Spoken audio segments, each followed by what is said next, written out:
வணக்கம் அக்கினியின் சொந்தங்களே. அப்ப இன்றைய நிகழ்வில் என்னத்தை பேச போறோம்னு சொல்லி பார்த்தோம்னு சொல்லி சொன்னால் உங்களுக்கு தெரியும், நாடாளுமன்ற உறுப்பினரும் வைத்தியராகவும் இருந்த அர்ச்சுனா அவர்களுக்கு எதிரான எதிர்ப்பலைகள் அல்லது அவருக்கு எதிரான குரல்கள் தற்போது அதிகரித்து காணப்படுவதில் நிச்சயமாக காணக்கூடியதாக இருக்கிறது. சும்மா போய் எல்லாத்தையும் பார்லிமெண்ட்ல கதைச்சா சரியா? நீதான் இந்த பிரச்சனை தான் நான் கொண்டாங்க பார்லிமெண்ட்ல கதைச்ச விடுறான்டா. பார்லிமெண்ட்ல கதைச்சோன்னா எல்லா பிரச்சனையும் தீர்மானம்டா. ஏனப்பா நாட்டில் எவ்வளவு பிரச்சனை வந்திருக்கும்? எல்லா பிரச்சனையும் பார்லிமெண்ட்ல கதைச்சோட்ட பிரச்சனை தீர்ந்துருக்கணுமே. என்னத்துக்கு மிளகட்டு ஆயுதமே இந்த போராட்டம் பண்ணிக்கதவே இல்லாம வந்தது. பாராளுமன்றத்தில் எல்லாத்தையும் காட்சிப்பட்டு வந்திருக்கலாமே. எங்க எதை கதைக்க வேணும், எதை கதைக்க கூடாது என்ற ஒரு விவஸ்தை இல்லாமல் சும்மா வந்து பேஸ்புக் லைக்குக்கும் நீங்கள் எல்லாரும் சேர்ந்து உசுப்பேத்தி விட்டு இன்றைக்கு இந்த நாளைக்கு 170 பேர் அதுல கடமையாற்றினான்னு சொல்லி இந்த பிரச்சனைங்க ஒரு சாதுரியமா வந்து எப்படி முடிக்க போறாருன்னு ஏன்னா தெரியாது. யாழ் மாவட்டத்திலே இருந்து அந்த குரல்கள் அதிகரித்திருக்கிறது. இந்த குரல்கள் அதிகரித்திருக்கிறது அல்லது இந்த குரல்களை எழுப்பியவர்கள் யாராக இருக்கிறார்கள் என்று பார்த்தமாக இருந்தால் நிச்சயமாக அது அரசியல்வாதிகளாக இருக்கிறார்கள். அவரை தெரிவு செய்தவர்கள் குறிப்பாக யுத்தம் நடந்தது ஏனென்று தெரியாததான் கூடுதலான வாக்காளரும் மற்றது அவரை கவர்ந்த பெண்களும் அவர் நடிப்புகளும் அதுகளை அந்த ஒரு கவர்ச்சியால் வந்துகிறத தவிர அவருக்கு இறுதியில் வரப்போறது விக்னேஸ்வரனுக்கு என்ன நடந்ததோ அதுதான் இறுதியில் அவருக்கு நடக்க போகுது. அதிலும் குறிப்பாக அதாவது தமிழ் தேசிய அரசியல்வாதிகளை விடுத்து ஏனைய கட்சிகளை சார்ந்தவர்களாகத்தான் இருக்கிறார்கள். அதிலும் குறிப்பாக உங்களுக்கு தெரியும், அதாவது வைத்தியரும் நாடாளுமன்ற உறுப்பினராகவும் இருக்கக்கூடிய அர்ச்சுனா அவர்கள் அண்மையிலே யாழ் போதனா மருத்துவமனைக்குள் சென்று அதாவது பாதிக்கப்பட்ட அந்த 170 ஊழியர்களுடைய வேதனம் தொடர்பாக தன்னுடைய நிலைப்பாட்டை தெரிவிப்பதற்காக அந்த இடத்துக்கு போனதாக அவர் அறிவித்திருந்தார். இருந்த போதிலும் அவர் யாழ் போதனா மருத்துவமனையுடைய பணிப்பாளராக இருக்கக்கூடிய வைத்தியர் சத்தியமூர்த்தி அவர்களை அச்சுறுத்துகின்ற தொனியிலே நாடாளுமன்ற உறுப்பினர் அர்ச்சுனா அவர்கள் செயற்பட்டிருந்தார் என்கின்ற விடயத்தை சத்தியமூர்த்தி அவர்கள் அந்த விஷயத்திலே தெரிவித்திருந்தார்கள். இருந்த போதிலும் ஸ்ரீலங்கா பொதுஜன பெரமுனவினுடைய கட்சியை சேர்ந்த அல்லது யாழ் மாவட்ட அமைப்பாளராக இருக்கக்கூடிய ரஜீப் அவர்கள் ஒரு விடயத்தை சொல்லி இருக்கிறார். அர்ச்சுனா அவர்கள் இந்த விஷயத்தை முன்னெடுப்பதன் ஊடாகவோ அல்லது இந்த விஷயத்தை வெளியில கொண்டு போவதன் ஊடாகவோ எதனையும் சாதிக்க முடியாது என்கின்ற விஷயத்தை சொல்லி இருக்கிறார். புலம்பெயர் வாழ் மக்கள் என்று சொல்லப்படுகின்றது.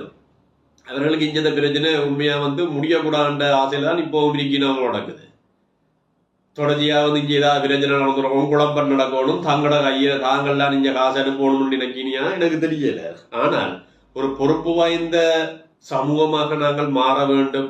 இந்த பிரச்சனை அதான் சொல்லுவாங்க, ஆபரேஷன் சக்சஸ் பேஷண்ட் ஐ என்ற மாதிரி சுகம்பரம் ஆழ்த்தப்பாது கதைச்சு முடிஞ்சது என்னட்டு இந்த நியமனம் கொடுக்க போறீர்கள், இதுக்கு என்ன வழி நடக்க போறோம்? நான் சொல்றேன், இந்த பிரச்சனைகளை வந்து எவ்வாறு தீர்க்கப்பட போறேன். அதே நேரத்திலே அர்ச்சுனா என்கின்ற இந்த போலி மனிதர்களை நம்பி மக்கள் ஏமாற வேண்டாம் என்கின்ற விஷயத்தை நான் சொல்ல ஸ்ரீலங்கா பொதுஜன பெரமுனவினுடைய யாழ் மாவட்ட அமைப்பாளராக இருக்கக்கூடிய ரஜீப் அவர்களே இந்த விஷயத்தை சொல்லியிருக்கிறார். நிச்சயமாக இந்த ரஜீப் யாராக இருக்கிறார் என்று பார்த்தவமாக இருந்தால் அவர் வந்து ஈழ மக்கள் ஜனநாயக கட்சியில் இருந்து பிரிந்து சென்றவராக இருக்கின்றார். அவர் எதற்காக பிரிந்து சென்றார், அது எப்படி பிரிந்து சென்றார் என்ற விஷயத்தை நிச்சயமாக நாங்கள் இதில் சொல்ல வேண்டிய தேவையில்லை. இருந்தாலும் ரஜீப் அவர்கள் தான் இந்த விஷயத்தை சொல்லியிருக்கிறார். இருந்த போதிலும் இன்னொரு விஷயத்தை ஈழ மக்கள் ஜனநாயக கட்சியினுடைய செயலாளர் நாயகமும் முன்னாள் கடற்கொள் அமைச்சராகவும் இருந்த டக்ளஸ் தேவானந்தா அவர்கள் சொல்லியிருக்கிறார். அர்ச்சுனா அவர்களுடைய இந்த விஷயம் அல்லது அவர் முன்னெடுத்திருக்கின்ற அந்த விஷயம் வந்து நிச்சயமாக போலியான விஷயம் வேண்டும். அதே நேரத்தில் தான் தொடர்பாக முன்வைத்திருக்கின்ற அந்த கருத்துக்களை ஏற்றுக்கொள்ள முடியாது என்கின்ற ஒரு விஷயத்தையும் டக்ளஸ் தேவானந்தா அவர்கள் இந்த இடத்துல அல்லது ஊடகங்களுக்கு தெரிவித்த கருத்தை நிச்சயமாக பார்க்கக்கூடியதாக இருந்திருக்கிறது. சொல்றது பொய் தானே. அவருடைய பிரச்சனையில உங்களுக்கு தெரியும், சாவகச்சேரி இந்த பிரச்சனை என்னுடைய கவனத்துக்கு வந்த நேரத்தில் நான் அங்கே போனேன். இப்போ இந்த நிலைமையில பார்த்துட்டு அவர்கிட்ட சொன்னேன், அமைதியாக இருங்க, நான் அலுவலை பார்க்குறேன். இப்போ தாக்கப்பட்டதாக சொன்னார். அங்கேயும் போட்டு தாக்கப்பட்டதுக்கு உரிய என்ன ஆதாரங்கள் இருக்குமென்றால் நீங்கள் போலீஸில் போய் முறைப்பாடு செய்யலாமென்ற, இல்லை சாவச்சேரி போலீஸில் செய்ய முடியாதுன்ற.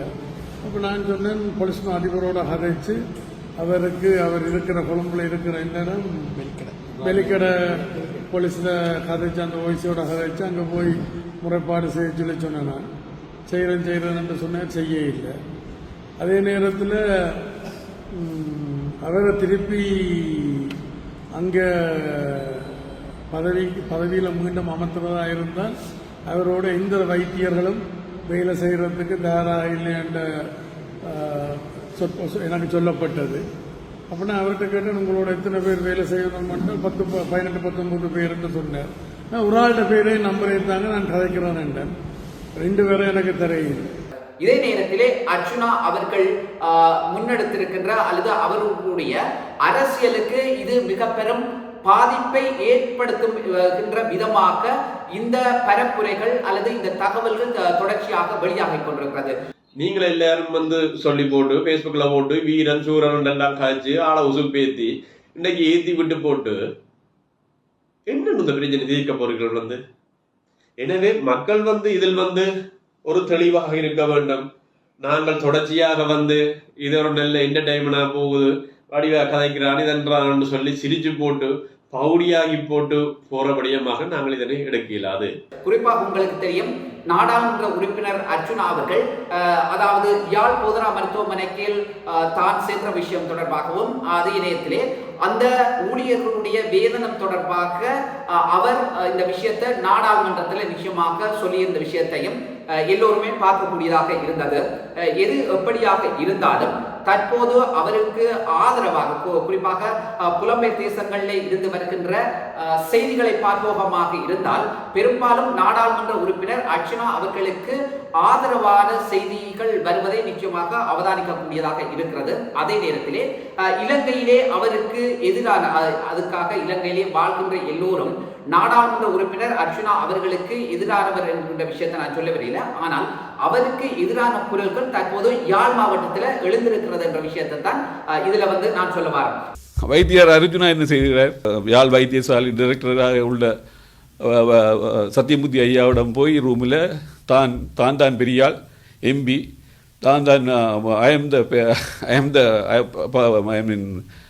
அண்டர் மீ என்ற மாதிரி அவர் பேசியிருக்கிறார். ஆனால் அவர் ஏற்கனவே அவர் வயதில் கூடினவர். டாக்டர் அர்ச்சுனா இவர் சத்தியமூர்த்தி ஐயாவை விட வயதில் குறைந்தவர்.